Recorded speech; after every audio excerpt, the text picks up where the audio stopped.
Assalamualaikum warahmatullahi wabarakatuh. Bertemu lagi dengan Mang Amsi dari Syariah Saham. Selamat malam Cik Alin, selamat malam Kang Rizwan, selamat malam semuanya. Di live Instagram malam ini saya tidak akan lama ya, hanya sebentar saja. Tadi kebetulan saya melihat atau mengecek laporan kuartal ketiga dan ternyata ada beberapa yang sudah nambah rilisnya gitu ya Pak. Yang rilisnya sudah bertambah dan yang menarik adalah yang sudah mulai komplit ya secara sektor dan secara industrinya adalah sektor pakan ternak. Jadi di sini di video bukan video ya di live Instagram kali ini saya ingin membahas kinerja dari 5 emiten di pakan ternak dan ayam gitu. Pertama ada Cepin, kemudian ada Java, kemudian ada Main, ada WMUU dan SIPD satu lagi ya.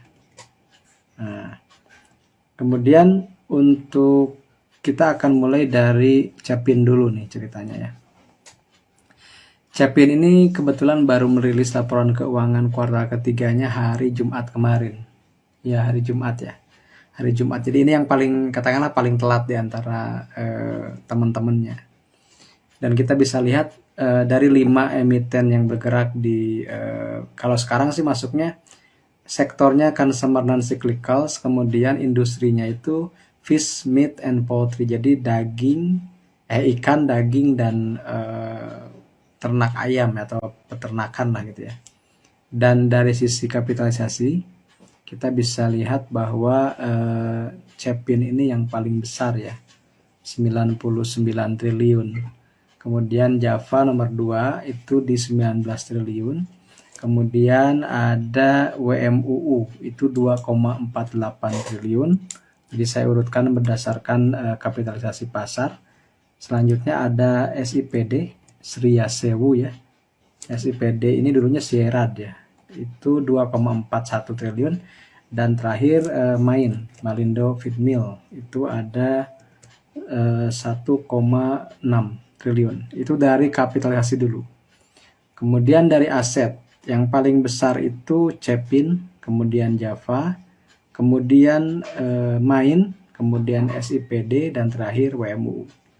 Dari sisi ekuitas yang paling besar Cepin, kemudian keduanya Java, ketiganya Main, keempatnya WMU, terakhirnya SIPD.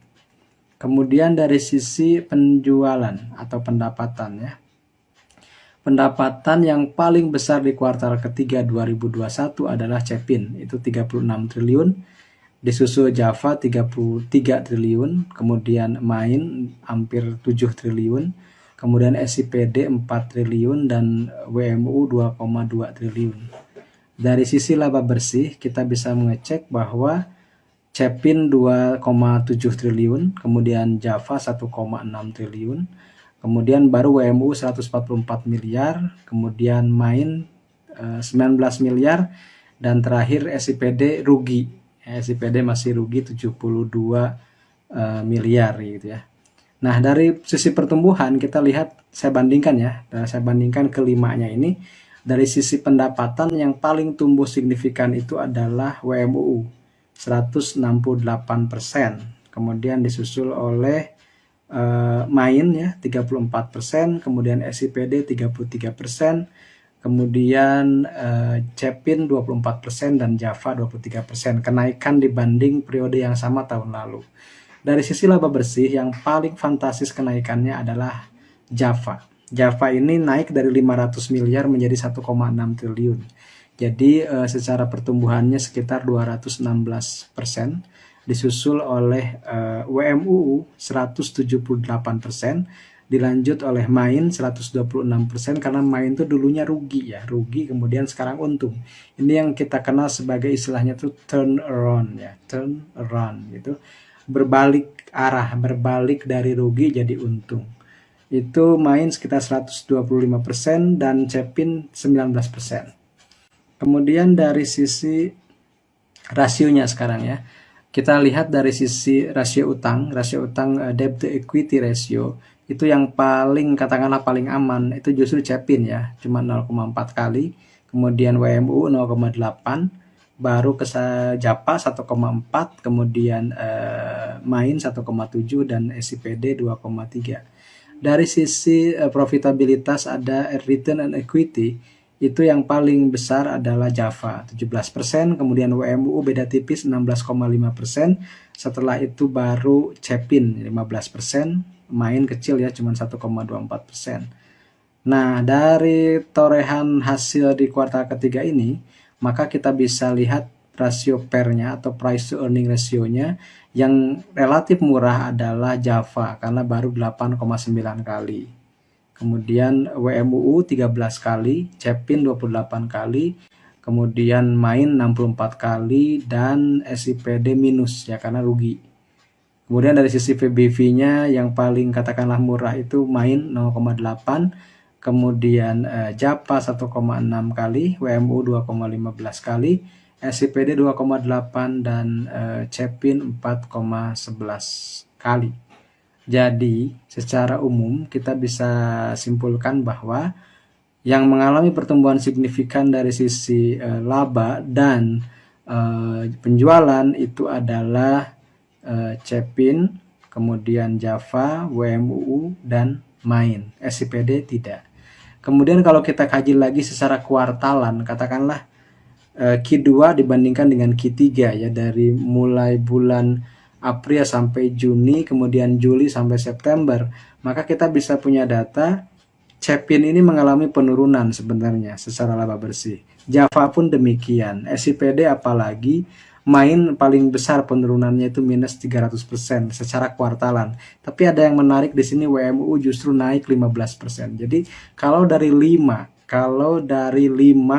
emiten pakan ternak dan ayam-ayaman ini yang profitabilitasnya konsisten di tahun ini hanya WMU. Disclaimer on ya teman-teman, hanya WMU. Kenapa? Karena WMU ini secara revenue naik 168%, secara laba naik 178%, itu year on year. Jadi 9 bulan sekarang dibandingkan 9 bulan tahun lalu. Kemudian secara kuartalan 3 bulan terakhir ya, Juli, Agustus, September dibandingkan dengan April, Mei, Juni, WMU masih ada pertumbuhan. Dari sisi penjualan tumbuh 24%, dari sisi laba tumbuh 15%. Kalau teman-teman mengkategorikan, maka WMU ini termasuk growth stock ya, saham yang pertumbuhannya itu sangat signifikan gitu. Dan kalau kita takar dengan rasio price to earning growth misalnya, price to earning growth ini rumusnya Peter Lynch kalau tidak salah. Jadi kalau kalian atau kalau kita menemukan saham yang pernya besar, itu tidak lantas dihukumi mahal atau dianggap mahal. Bandingkan dengan pertumbuhan laba bersihnya. Anggaplah sekarang WMU setahun terakhir itu naik di atas 170%. Sementara pernya itu 9 kali. Pernya berapa tadi? Pernya itu pernya itu 13 kali gitu ya. Pernya 13 kali. Nah, per 13 kali ini di 13 kali per 178%. Jadi masih sangat murah gitu. 13 per 178. Artinya masih di bawah 1. Jadi price to earning growth itu tafsirannya adalah kalau di bawah 1. Kalau di bawah 1 itu masih murah. Kalau 1 berarti sudah price in. Di atas 1 itu mahal. Saya berikan contoh yang sederhana. Satu saham pernya 20 kali. Kemudian growth EPS atau pertumbuhan labanya itu 30% per tahun rata-rata. Berarti dihitungnya 20 per 30 gitu kan. Berarti 0,67, masih murah. Sekarang sebaliknya. PI-nya dia 10 kali. Lebih kecil dibanding yang saham tadi, 10 kali. Tapi pertumbuhan labanya 5% per tahun. Berarti 10 bagi 5, 2 kali. 2 itu sudah mahal. Jadi kita tidak boleh terjebak dengan bahwa yang 10 atau di bawah 10 itu murah, di atas 10 itu mahal. Pertama adalah bandingkan dengan sesama perusahaan disebutnya kompetitornya gitu ya. Jadi di saham pekan ternak ini rata-ratanya berapa? Misalnya gitu, rata-ratanya misalnya 30 kali. Berarti kalau 10 kali itu masih murah. Kalau 20 kali itu masih murah karena rata-ratanya 30 kali. Kalau saya rata-ratakan sekarang yang sudah muncul sekarang ya, PI-nya itu ada di, kalau kita ini ya pakai average misalnya. Nah, PI dari saham pakan ternak itu ada di 28 kali. Jadi ketika saya merata-ratakan Cepin, Java, WMU, SIPD dan Main, saya kecualikan SIPD yang sedang minus, itu ada di 28 kali. Artinya ketika per Java itu 9 kali berarti masih sepertiganya industrinya gitu. Kemudian WMU 12-13 kali berarti setengahnya industrinya kalau kita bandingkan dengan sesama kompetitor. Kemudian yang kedua adalah rumus dari saya tadi, price to earning growth, belajar tentang menakar saham growth investing. Jadi caranya adalah per dibagi growth. Per dibagi rata-rata pertumbuhan laba bersihnya berapa. Jadi kalau misalnya pernya 30 kali jangan lantas dihukumi mahal. Kalau rata-rata per tahunnya 60% labanya. Berarti 0,5 dong. 30 kali dibagi 60. Berarti 0,5. 0,5 itu masih murah karena masih ada potensial upside ke 1. Itu ya teman-teman yang bisa saya share di malam ini, mudah-mudahan bermanfaat. Tadi ada yang nanya WMPP, saya nggak punya saham WMPP, saya tidak ikut IPO-nya WMPP. Jadi yang saya paparkan setiap malam itu murni karena hasil kajian. Kalau kebetulan ada yang sama dan saya punya sahamnya, yaitu anggap saja sebagai memang hasil riset sebelumnya gitu ya, hasil riset sebelumnya. Saya dulu pernah meriset Main dan saya pernah ikut Main dari 600-an kalau tidak salah sampai 800. Setelah itu saya lepas, kenapa? Karena mulai muncul Q3 ternyata ada hal secara fundamental yang tidak terlalu menarik karena secara kuartalan malah anjlok gitu. Secara kuartalan malah anjlok. Ini kompak ya. Java, Main, kemudian Cepin secara kuartalan itu anjlok laba bersihnya. Tapi WMU justru naik. Nah, karena apa? Karena kalau kita kaji lebih dalam, Cepin, Java, Main memang di pakan ternak, tapi kalau WMU itu khusus di karkas ayam.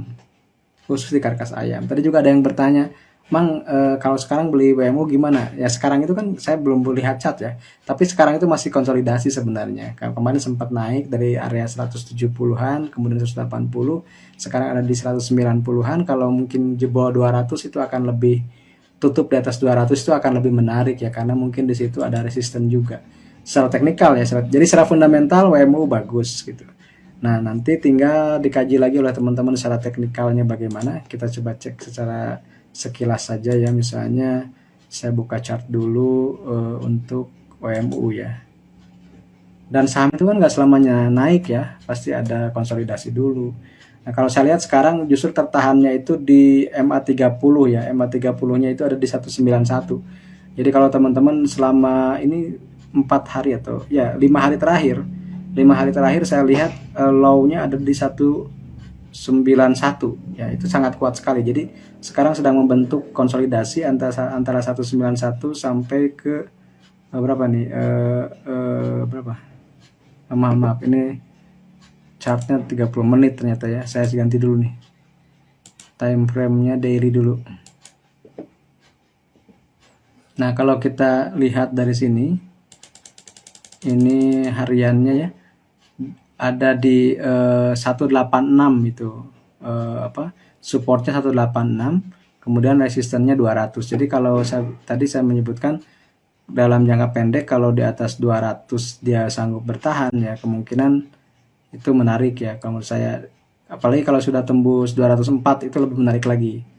Jadi sekarang yang jadi resistennya 200, kemudian 204. Nah, kalau dan sekarang secara tren sebenarnya WMU itu sudah uptrend. Kenapa? Karena dalam 4 hari terakhir dia membentuk higher low ya. Low-nya semakin tinggi ya. Kita lihat 9 November di 186, 10 November di 187, 11 November di 188, dan terakhir Jumat kemarin di 191. Artinya secara nilai lowest-nya itu harga terendahnya justru semakin meningkat. Kan itu namanya uptrend ya. Tinggal nanti dikonfirmasi dengan higher high-nya. Kalau harga tertingginya naik 194, kemudian tetap ya, kemudian sempat ke 200 dan kemarin itu di 198. Nah, besok ujiannya itu di 200. Kalau 200 jebol, kemungkinan 204 itu yang next resistannya. Kemudian setelah itu nanti akan ada di nah 204 itu kuat ya teman-teman. 204 itu adalah resisten bulan Juni. Jadi kalau itu tembus, kemungkinan 204 tembus, mungkin bisa ke berapa nih? Coba saya cek. Nah, kalau 204 tembus, mungkin bisa ke sini nih. Berapa ini? 208 itu pendek banget ya. Mungkin 240-an sini. Resisten terakhirnya ya. Jadi besok kita cermati saja 200, 204 itu 204 itu adalah yang kuat karena sudah dua kali belum ketembus. Jadi kalau 204 itu tembus, kemungkinan 240 nextnya ya, kemungkinan seperti itu. Apalagi di akhir bulan itu ada induknya yang mau IPO ya, Widodo Makmur Perkasa. Biasanya kalau induknya akan listing, anaknya ikut naik dulu sebentar gitu ya, atau ya selalu patuhi dengan teknikal saja. Kalau fundamentalnya bagus ya, saya sudah bilang tadi, fundamentalnya di antara 5 saham ayam yang paling solid ya WMU, diakui atau tidak.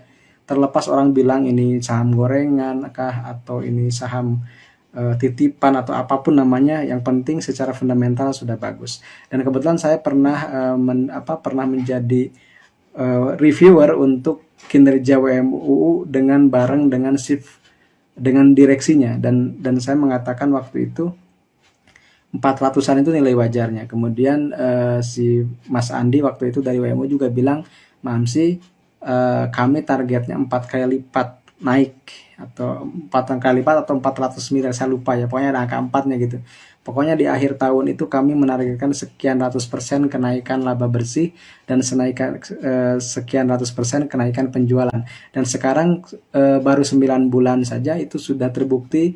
Tadi saya sudah lihatkan kenaikan penjualannya itu sekitar 168% dan labanya 178%. Jadi memang belum selesai tahun pun target dari WMO itu sudah mulai terpenuhi, sudah mulai tercapai ya. Jadi 2,2 triliun pendapatannya dan 144 miliar untuk laba bersihnya. Nanti kita saksikan lagi seperti apa hasilnya. Ini adalah ulasan terkait saham yang berhubungan dengan pakan ternak dan ayam. Jadi nanti insya Allah besok kita akan ngebahas saham lain yang mungkin lagi ramai dibicarakan.